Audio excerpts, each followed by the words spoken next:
A'udzubillahi minasyaitonirrajim. Bismillahirrahmanirrahim. Assalamualaikum warahmatullahi wabarakatuh. Alhamdulillahirabbil alamin. Assalatu wassalamu ala asyrafil anbiya'i wal mursalin wa ala alihi wa sahbihi ajma'in. Asyhadu an la ilaha illallah wahdahu la syarikalah wa asyhadu anna Muhammadan 'abduhu wa rasuluh.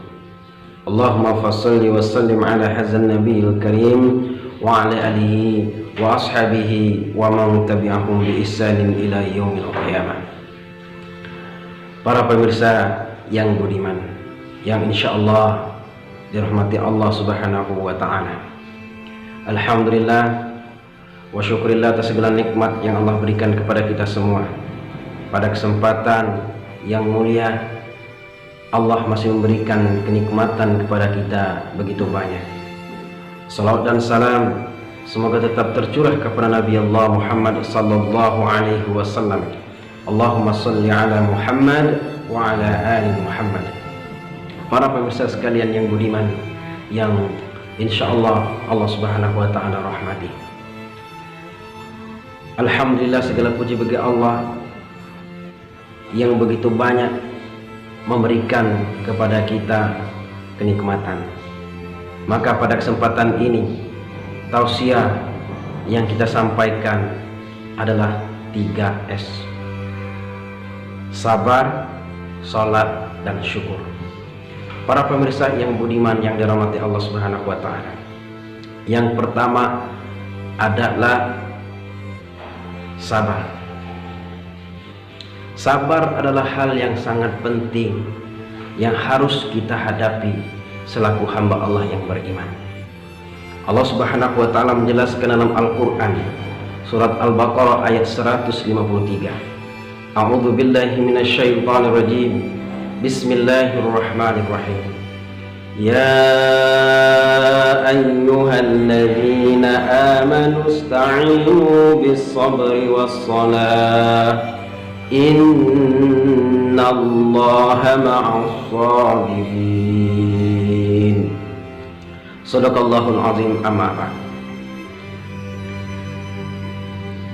Artinya, wahai orang-orang yang beriman,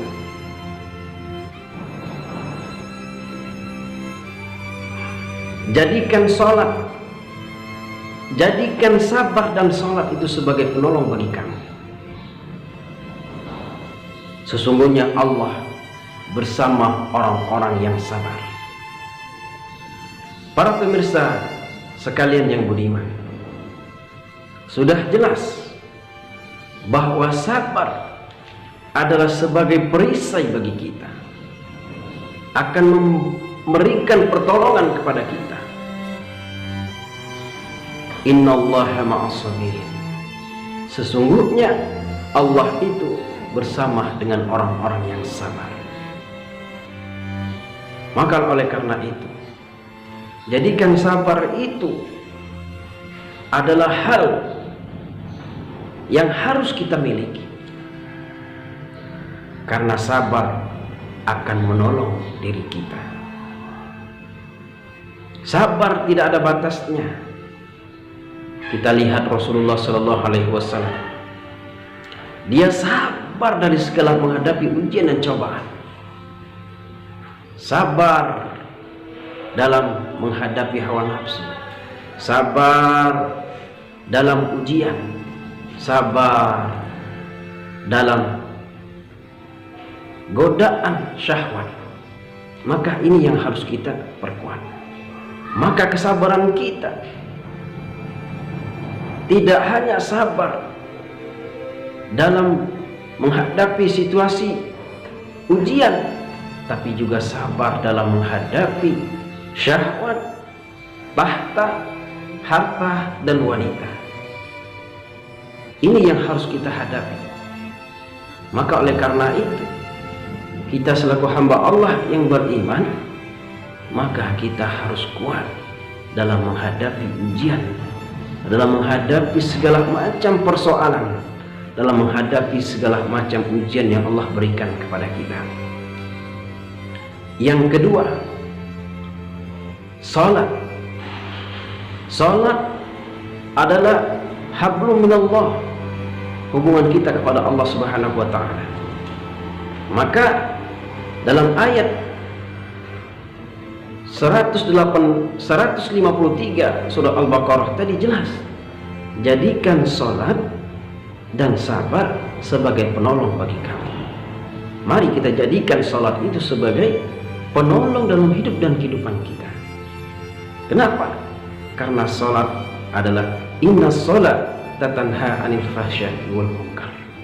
Karena salat akan mencegah perbuatan keji dan mungkar. Maka jadikan salat itu sebagai kebutuhan dalam hidup dan kehidupan kita, bukan menjadi beban. Tatkala azan berkumandang, ayo sama-sama, bahwa panggilan Allah sudah menghampiri kita. Ayo kita beribadah kepada Allah. Ayo tunaikan kita sujud kepada Allah. Ayo tunaikan tunduk kita kepada Allah Subhanahu wa taala. Bahwa kita adalah hamba Allah yang dhaif, yang lemah, pasti luput dari kesalahan. Maka inilah yang harus kita kuatkan. Salat adalah penolong dalam hidup dan kehidupan kita. Dan kemudian salat adalah amal yang pertama kali dihisab oleh Allah Subhanahu wa taala di yaumil akhir nanti. Maka jangan pernah sekali-kali kita meninggalkan ibadah salat. Karena salat adalah kewajiban bagi kita orang-orang muslim. Maka kita harus menjaga ibadah salat kita, karena salat adalah akan menolong kita dan amal yang pertama dihisab oleh Allah Subhanahu wa taala nanti di yaumil akhir. Para pemirsa yang budiman, yang ketiga adalah syukur. Syukur adalah hal yang terpenting dalam hidup dan kehidupan kita. Allah Subhanahu wa taala sudah menjelaskan dalam surat Al-Ankabut, surat Ibrahim ayat 7. A'udzu billahi minasyaitonir rajim. La in syakartum la azidannakum wa la in kafartum inna 'adzabi lasyadid. Apabila kamu bersyukur kepada nikmatku, maka aku tambah nikmatku kepadamu. Dan apabila kamu engkar, maka azabku sangat pedih. Maka jelas para pemirsa sekalian yang budiman, kita bersyukur Allah tambah, kita engkar Allah azab. Ada dua pilihan bagi kita. Kita mau ditambah dengan kesyukuran kita, atau kita diazab dengan keengkaran kita. Maka bersyukur adalah sangat penting. Dimanapun kita berada, kapanpun, dalam kondisi apapun, bersyukur adalah hal yang harus kita tanamkan. Bersyukur mendapatkan rezeki oleh Allah Subhanahu wa taala, walaupun sedikit. Bersyukur, itulah Allah Subhanahu wa taala sangat menyukai hambanya. Tatkala hambanya itu senantiasa bersyukur atas segala nikmat yang Allah berikan kepadanya. Para pemirsa yang budiman, yang senantiasa dalam lindungan Allah Subhanahu wa taala, inilah 3S yang dapat kita sama-sama perhatikan. Insya Allah, sabar, salat, kemudian bersyukur, itu adalah hal yang tak dapat terpisahkan. Kalau kita sabar, kita salat, insya Allah otomatis kita menjadi hamba Allah yang bersyukur. Inilah yang harus kita kuatkan. Apapun bentuknya, dalam kondisi apapun, bersyukur adalah hal yang harus tertanam dalam diri kita. Para pemirsa yang budiman, yang dirahmati Allah Subhanahu wa taala, ini saja tausiah singkat yang dapat kami sampaikan. Semoga bermanfaat bagi kita semua. Hadanallahu wa iyyakum ajma'in. Wassalamualaikum warahmatullahi wabarakatuh.